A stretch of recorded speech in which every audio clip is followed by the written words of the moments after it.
Hello, friends. Welcome to the Career Guru podcast. I am your host, Steve Yanovsky. What a glorious day it is to start your path in a new career. Doors are opening here at the Boston Career Institute even as we speak. And I'm here holding the key for you. So tune in, stay sharp, and enjoy yourself. This is going to be great. Hashtag Let's Career Up. Before I get started today with our last installment of Human Anatomy and Medical Terminology, I wanted to introduce you to one of your former classmates, so to speak. She was a few classes before you. She has a very unique story that I wanted to share with the rest of you out there. So without further delay, I'd like to introduce you to Lynnit Sotomayor. She is a graduate of the program, a successful graduate. And she has gone through some interesting steps to get to where she is. So, Lynnit, take a moment to introduce yourself to the people out here, and let's talk a little bit about your story, okay? Hello, everyone. I'm Lynnit Sotomayor. So I started last year, February, joined the class, really excited. As many of you guys know, going into this, you guys don't really know what to expect with Steve and the school and the hospitals and all that good stuff. But just going through the motion, I ended up really enjoying the class. As Steve mentioned, all of the processes that I was going through and all the motions that I was going through as well. So I started, like I said, in February. And what I did was really key in on what Steve was saying about really getting a head start of your work hours. So you guys need I think it's 400 work hours to be signed off for the certificate. So Steve, I would assume that he mentions in class every day that you guys are on that, to send him your resume. I did that. Correct me if I'm wrong, Steve. I think I got it back in like 2 days maybe. And he said, and sure enough, I put it on Indeed. 3 hospitals actually got back to me. 1 hospital was immediate the next day. And then 2 others followed after that. When I looked at all the hospitals, took into consideration, the location and, what would be more convenient for me in terms of travel time versus, the pay. So I ended up landing a job that was 12 minutes away from my house, which has been very convenient, and I'm still there. With that being said, it was something that I definitely paid attention to Steve when he was showing the videos on how to interview, of just really paying attention to when you go to the interviews, how they, ask the questions. A lot of hospitals that I've had interviews with, they do a lot of different things. Some will show you the actual department. Others kind of just key in on who you are as an individual and, really focus on if you are a best fit for their department and so on and so forth. It was one of those situations where, like I said, I made the decision to choose a hospital that was close. I am 12 minutes away, so I'm in the South Coast area, right near Fall River and Swansea. So there is a hospital in Fall River that I chose to stay at. They are a hands-on hospital. That was one of the things that the manager emphasized in the email reaching out to me. So what they do is really pay attention to, the coaching and the teaching and all that good stuff. So some hospitals will put that out there and other hospitals won't say that at first, but you have a year to get your certificate, and just making sure that you know all the areas of the department. Let me back up just a little bit, Lynnit. Let's, I'm glad we sort of jumped right in and talking about your employment history. Let's talk a little bit about you, how you joined the class, and a little bit about you, if you don't mind, from a standpoint of personal situation. So you came here, you were a mom already at the time, correct? If I may disclose a little bit of information, you were already on the way of having your second baby, am I correct? Yes. Okay, so now you're a happy mommy of 2, and you enrolled in a class with all the issues that comes with motherhood and raising children and being able to get through the class. Yes, you did pay attention specifically to when I was talking to all of my students about sending me your resume and getting started on working as soon as possible, so as not to participate in clinical internships, which are free, and it's much better to just get a job and get moving with that. So yeah, I got your resume. We worked it over together. and you submitted it to various employers. I just want people to understand so we're not jumping through anything. Tell us a little bit about what it's like to go to school in your particular situation. What gave you the confidence to actually just start applying for work and actually just going out to interview? Because these are significant steps that frighten a lot of people. Tell me what gave you that push and the confidence to actually just go and do it. So start with a little bit of your personal situation, what it's like to be a parent, adult learner. What is the success that you have experienced personally? I started before going into this course. I actually was a youth development teen director at the YMCA in Boston. So completely different from being in a hospital setting. The reason why I made a decision to choose healthcare was because of the security of knowing for the fact that, most hospitals are 24 hours. In the state that we're in now, healthcare providers are obviously in need, regardless of what department you're in. A hospital needs to run and they need people. So those were the big factors. As Steve mentioned, I just had my daughter 2 years ago, actually. Wow, time is flying. Making this decision, I found out that I was going to have my second child. So a lot was kind of riding on, what to do. A lot of pressure of, am I going to be able to focus? Am I going to be able to manage a whole bunch of stuff on my plate? There was a point in time where I did fall off. I was taking the class in the mornings, but the hospital that I ended up going to needed me to train during the days. So that definitely shifted my focus because I was consistently there and then fell off a little bit. Thank goodness for Steve, just making sure to check in and say, hey, what's going on? Just make sure you're doing your quizzes, and having, an individual like Steve to say, hey, I get that, things are happening, but, want to make sure that, you push through and get through this. I personally am not a school person. Did the college thing, wasn't my thing. I'm a very hands-on person. So actually staying in a college course and, doing the 2-year or 4-year just wasn't my thing. As well as I never had really an instructor or a professor that was very motivated and involved in their students. So when having an instructor like Steve, that actually made me feel more confident to push through and to get through the program because, if he is, saying, I want you to, get through this, whatever you need, reach out. It really made me feel like, okay, like I can do something, if this individual is, here and doesn't know me from a hole in the wall, but is just saying like, you got this, let's get through this, whatever you need. I'm here. That really put a stamp in, me pushing through and getting through. So the times that I had with my crazy schedule, being pregnant and dealing with, my daughter, definitely just, made the time. So if it was, at 12 o'clock in the morning, I'm saying, okay, I'm up, I might as well just, do a quiz or two. I was doing it. I ended up taking my certificate while I was on maternity leave back in December, and I passed that the first time. So by certificate, Lynnit, you're talking about the national certification. Yes. Okay. All right. So let's talk about that a little bit. How did you prepare for that? What were some of the things? I know you addressed some of the techniques that you employed. Like, for example, you just said, hey, it's 12 o'clock in the morning or 12 o'clock at night, whichever way you want to look at it. It's 12 a.m. I'm up. I may as well do some quizzes. So talk a little bit about your technique and how that helped you pass the exam.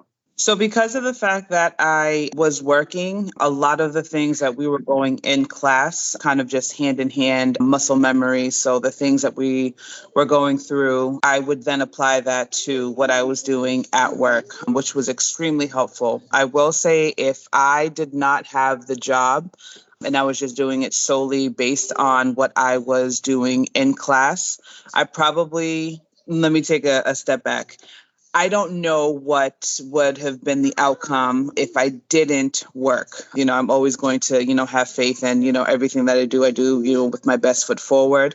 But having a job was definitely helpful. Like I said, just in terms of knowing what I was reading and applying the things that I remember from class. It is a lot to go back to look at the recordings from class because, they are lengthy. But what I did was I took all of the practice quizzes that Steve had put on for each week. I looked at those. A lot of the ones that I felt like I needed to kind of go back on, I kind of just went through each section and just pretty much just whatever I was doing, like I said, at work, I was reviewing with the quizzes as well as doing the quizzes multiple times. And so that's how I ended up just really preparing for it. I gave myself 6 weeks when I applied and put in the application. So that gave me plenty of time to really, dive in and just review everything.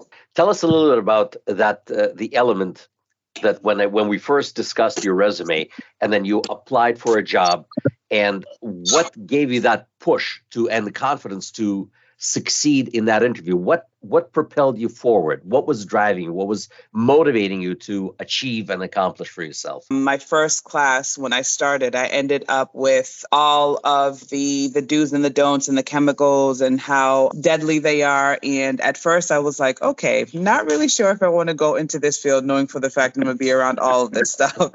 But I stuck it out because, it was interesting. I am someone who, as I have children, but even before, I like cleaning. I like to make sure that things are thorough. So just kind of looking at it in a perspective of your family member or you are going to have surgery, how would you want the instruments that they're going to use? How would you want them to be prepared? And so just looking at that, I definitely, as I had the interview and when I was going around in the department, it definitely put a lot of things in perspective because, it's a lot of organizational skills, and you don't necessarily have to be in healthcare to have those skills. I sure enough didn't come from a healthcare background, but I had a lot of organizational skills dealing with the occupation that I had before. And so also too, when having the interview, they had an educator, which I thought was pretty cool because what the educator does is that they make sure that everything that comes into the department, you need to make sure that, you are going through the IFUs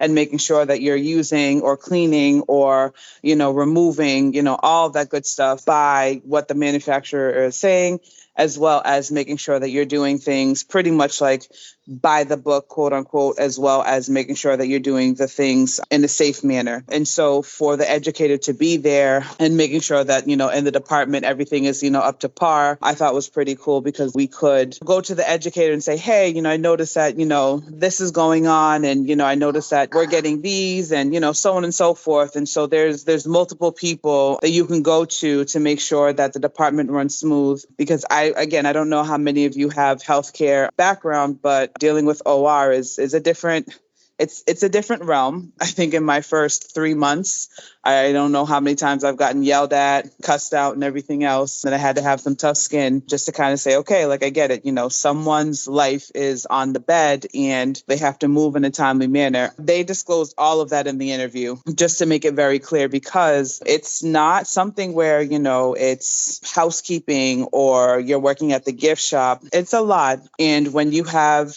doctors that are, demanding things to be turned over, you are definitely running around frantic, trying to make sure that in the timely manner, again, things are being brought down to decon, going through the process and then going out to be, sterilized and put on the shelf and put back upstairs. It's a lot. And again, they disclosed all of this. And I was like, okay, right on. I like somewhat constructive chaos. So that was something that really motivated me to say, okay, let's give it a try and see how it is. And I've been there now for a year, so it's going good.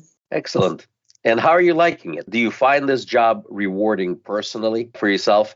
Yes, I actually, after getting the certificate, knowing for the fact that I could actually, put my mind to something and actually pass the exam, that was rewarding. I told myself that I wanted to take it to the next level and be certified and, everything else that there is to offer and see where the wind blows with that. Just really looking at how my day goes and, a lot of problem solving, which I really enjoy to the point where a lot of people don't like decon. I didn't think I was going to like decon because when I started, I was pregnant. So having to do all of that and be gowned up and being very uncomfortable. I was not a fan, but coming back from maternity leave, I'm always offering to go into decon. I actually really enjoy being in there. So every time I go into work, I'm like, if you need me to go in there, it's fine. And they're like, no, Lynnit, it's all right. And I'm like, I'm just saying, I can switch out with someone. It definitely is rewarding. Also, too, because of the fact that I got my certificate, there has been more opportunities for me as well. Steve, I don't know if you want me to go into the other interviews that I've had. The floor is yours. You can tell us anything you like, because everything you want to say is pertinent to everybody else who's in class. So they can certainly listen to this video again and again, and it'll help them out in their journey regardless. So please, by all means. Okay. So yes, so coming back from maternity leave, I did make the decision that I was going to try and relocate. So again, I'm in the South Coast area, and my crazy self was thinking of going towards Boston. And I'm pretty sure, as you know, Steve has mentioned that Boston is where the money is at. So I had 3, 4, 5 maybe interviews, and that was just solely because I passed the exam. Wasn't sure what that looked like. I landed actually 2 positions, one at Boston Medical Center, and I was really excited to be a part of that team. Just unfortunately, with my 2 kids, I wasn't able to take on that position. One thing I really enjoyed about BMC is the difference between my hospital and that hospital is they have Tech 1, Tech 2, Tech 3. They have a Tech 4 endoscopy and a whole bunch of other stuff. And of course, BMC is a bigger hospital. They're trauma. So they're going to have a multitude of different types of techs for different areas. One of the things that the managers were mentioning is that they have a trauma team. So if someone is coming from a helicopter, or if it was a stabbing, shooting, whatever the case may be, they were in a terrible accident, they need surgery, as soon as possible.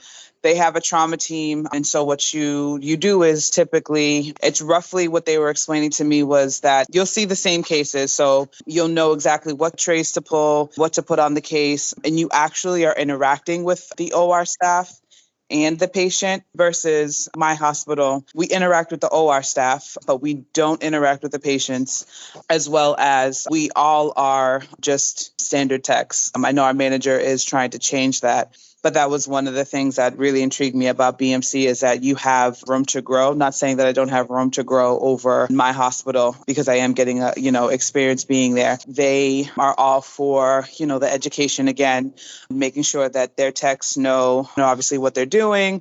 Everything is always growing and things are changing. So they're making sure that their techs are up to par with that. I also had an interview and a job offer for Morton Hospital. The hours were going to be a lot better. Typically, your hours for the evening are 3 to 11:30. Because of the fact that they are on a lower scale of surgeries, Morton Hospital, their hours were 1 to 9:30, which was going to be perfect. But unfortunately, again, couldn't do it because of childcare issues. What they explained to me was they stop, I think, at a hard 5:30. I think they only have 5 operating rooms.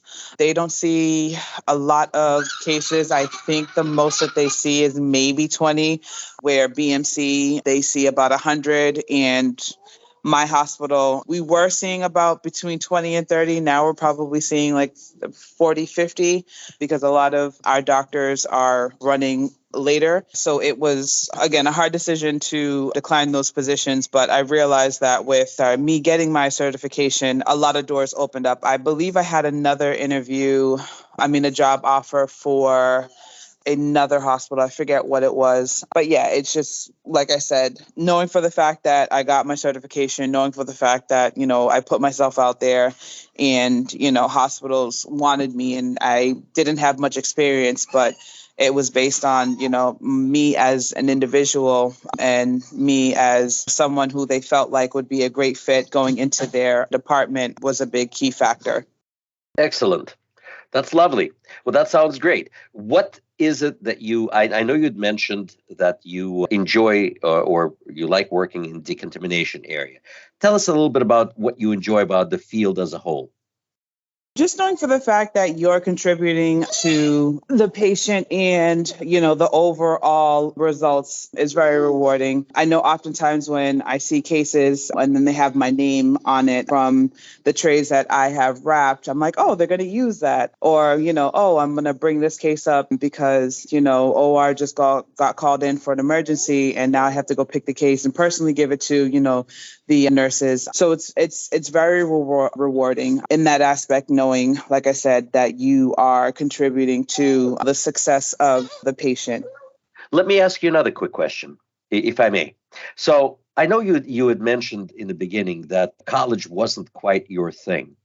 What about now? Do you think this particular experience has shifted your thinking a little bit, that maybe if something else comes up that may put you in a different realm of both holding a degree or shifting into a slightly more hands-on field where you can make a lot more money, such as nursing or something similar, would you feel more comfortable going back to school, having what you have now and having been able to pass the national boards exam in sterile processing, and that you indicated you will try to pass other exams as well, which is great. And I'm here to support you in that as well. So what do you think? Do you think this experience, this relearning how to learn again in this particular field, is it giving you any more empowerment? Does that empower you more to pursue other forms of education?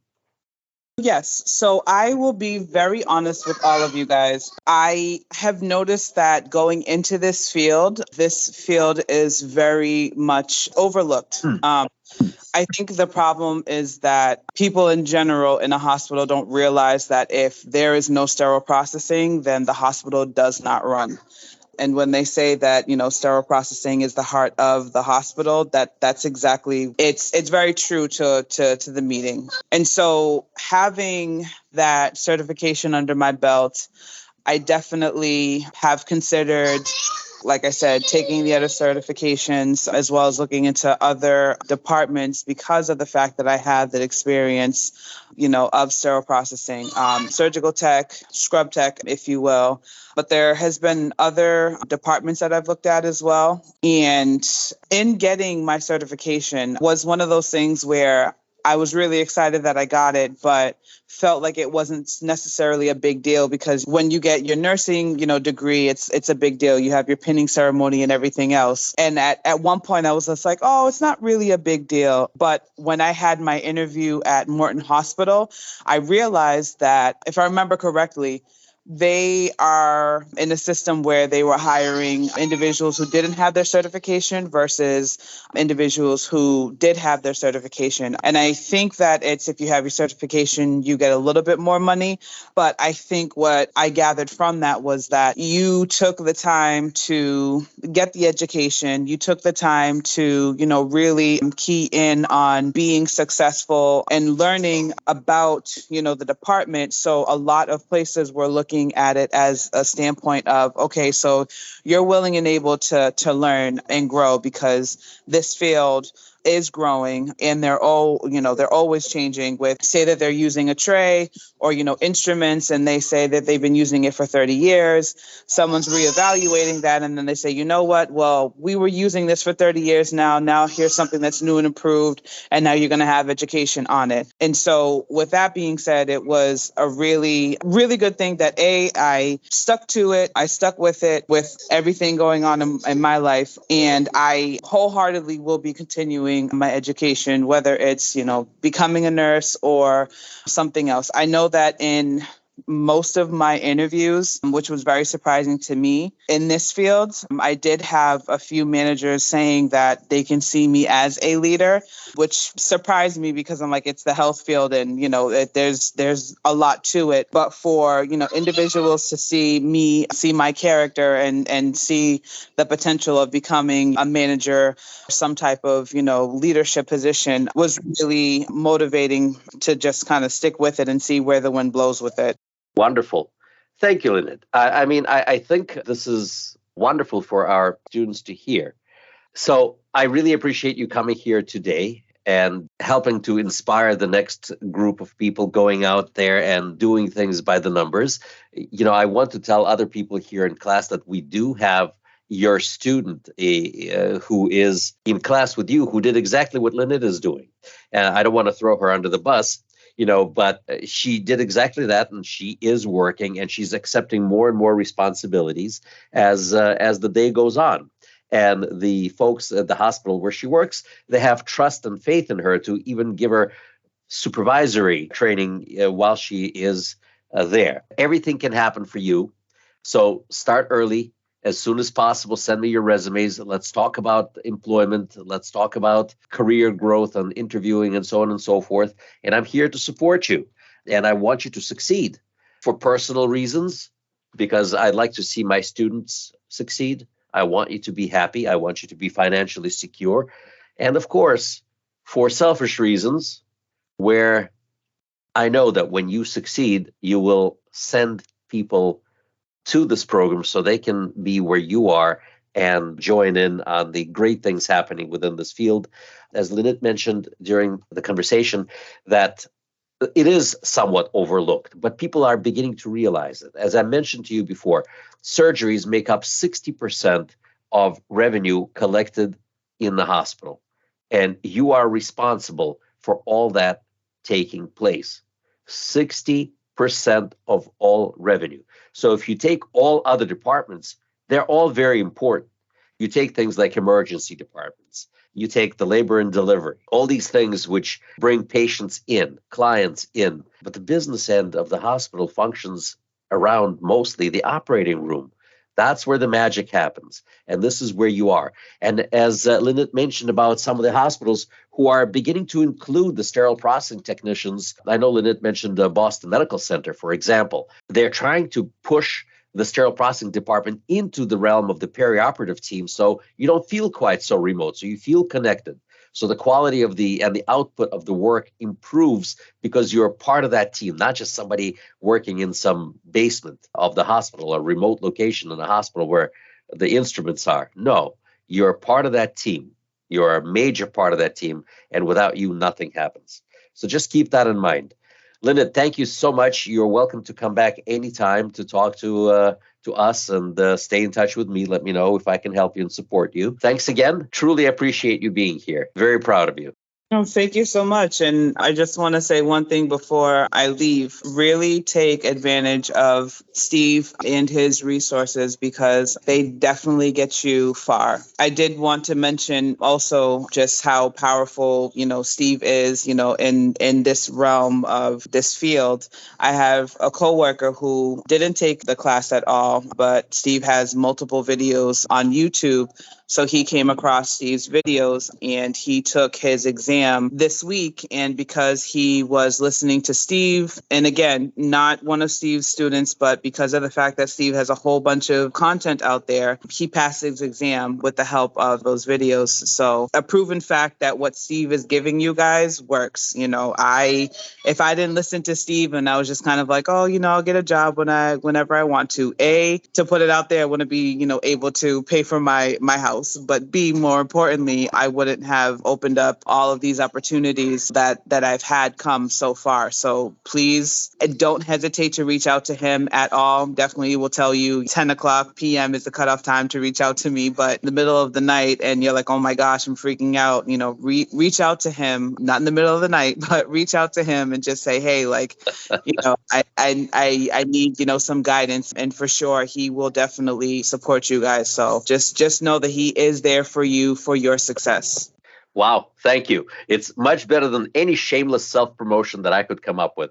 Thank you, Lynnit. That was super. I appreciate that. And it's all true. I am here for you. I hope you found this as stimulating and enjoyable as I did. I'm truly cheering for every single one of you. Lynnit did a great job. I got to tell you, I have more students, a lot of students who have already taken every exam that HSPA has to offer. They have 4 certifications. I have students making significant amounts of money as they have become managers, supervisors. And when I say significant money, I am talking upwards of $100,000, in some cases above $100,000 a year. I mean, that didn't happen overnight. It happened over a period of some years. But once again, I want to tell you, these numbers are within your reach. All you need now is to stay focused and pass the certification exam, and you will succeed. Well, friends and aspiring career gurus, this was fun. Thank you for tuning in. I feel enlightened, I feel empowered, and I'm feeling grateful that we spend time with you. For more information about Boston Career Institute, please visit our website, bostoncareer.org. Boston Career Institute has 3 campuses located in Brookline, Massachusetts, Malden, Massachusetts, and Lowell, Massachusetts. Call our toll-free number, 888-383-6058. For questions, comments, and/or information about our podcast, email me at thecareerguru@bostoncareer.org. The Career Guru podcast is available on Apple Podcasts, Spotify, our website, bostoncareer.org, or wherever you stream your podcast. Subscribe, stream, rate, and review our shows. Your rating and reviews help our show reach new audiences. Produced by PodPro Entertainment, The Career Guru lives within a network of podcasts located at podproentertainment.com. #TheNewRadio. Looking forward to seeing you soon. All the best to you. My name is Steve Yanovsky. I am the Career Guru. May God bless you. #Let's Career Up.